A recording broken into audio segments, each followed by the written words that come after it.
Hello, Ridgecrest.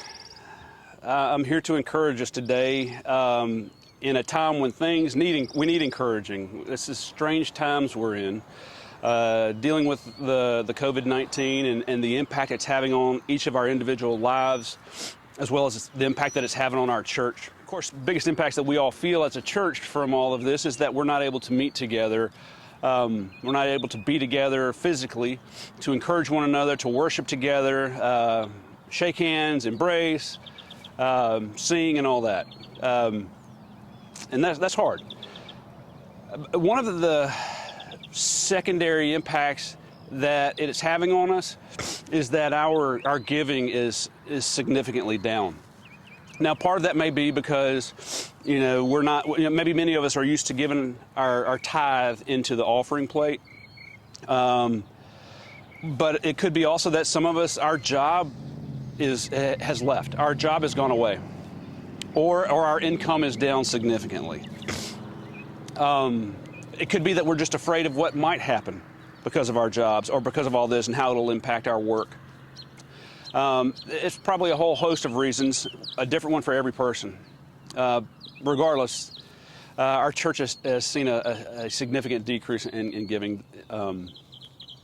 And it's that giving or that tithing, that's what I want to talk to you about today, and I want to encourage us as a church today. And there is a difference to me between giving and tithing. When I say giving, giving is something that I can do once. Like I can give something to the poor, or I can give something to the person in front of me, or I can give to this charity organization. Tithing is different.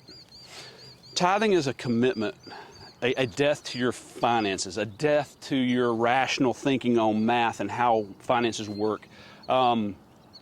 Tithing is a commitment for the rest of your life. It's like committing from here on out, God, you get 10%, and tithing does mean 10. And when you tithe, you should take it into the storehouse, the church that is your home, Ridgecrest, not to your own charity of your deciding.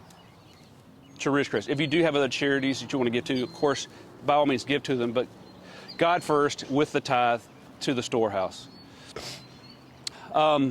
Growing up, my dad was always telling me this one line he would say to me throughout my childhood and into my young adulthood. He would always tell me, he said, Brad, I cannot afford to not tithe.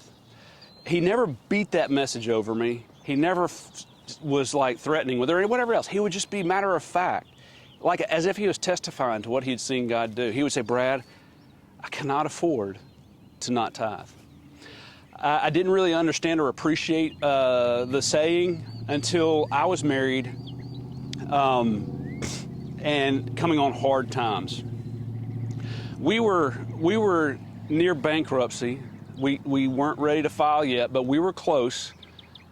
We were sinking financially. We were having to borrow on credit cards, borrow on credit for future stuff. And we became desperate. And one night I came in and I spoke to my wife after praying to God about what to do with the situation, and he was putting it on my heart that you need to trust me with your finances, you need to tithe. So I walked into the house that night after praying with God, and I told my wife, and she agreed, and we started doing that. We just committed to God from then on out. And it was within that month of doing that and making that commitment that my career changed for the better. Our income started coming up. Bills started going down, like we were getting out of debt. And over the next year, our minds were blown as we watched God provide for us. That's the way God works. He doesn't need laws or mathematics. God will blow your mind. God just needs you to trust Him. Our minds were blown away. And I'm not guaranteeing that, I'm saying that your income's going to go up if you'll start tithing if you're not right now. But you will see God move. Through all that experience, our mantra then became that we cannot afford to not tithe. Now, right now you're probably thinking, yeah, that's great, but there's no way I could do that right now. I've lost my job, or my income is down, or we're living in the red as it is. That's the time to start doing this. You may be thinking, you're waiting on God to give you more money so that you can do this. I challenge you to think, is God actually waiting on you? You can do this. You can do this. And if you will do this, I can make guarantees. I can guarantee you that God will move, that God will provide, that God will open up the windows of heaven and pour out on you blessings, that you will be encouraged, that you will probably see your own personal revival. I can guarantee you those things. I'm not going to guarantee you that your income's going to go up like my experience or like my father's experience. But my dad and I both started tithing when we were in the hole, when we were broke, when we were desperate for God, is where we learned to trust God. You can do this. Do me a favor, a few steps I'd like to challenge you to do.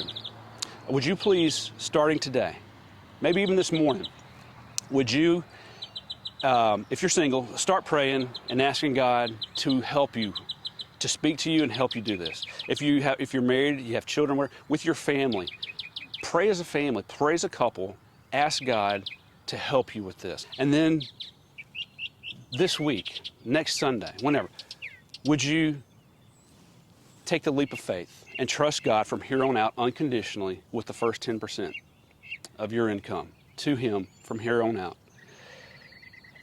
Give Him permission to do whatever He wants, but make it unconditional.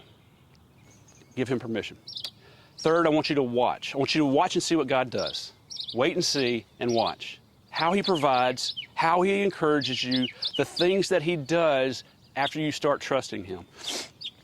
And fourth, I want you to share with me, share with your other church members, share with your other believers around the world that you know. Share what you see Him do. Testify to God's faithfulness and encourage the rest of us. You can do this. You can do this. Now's the time to do it. Trust God. He can be trusted. You can't afford to not tithe. Are you waiting on God, or is God waiting on you?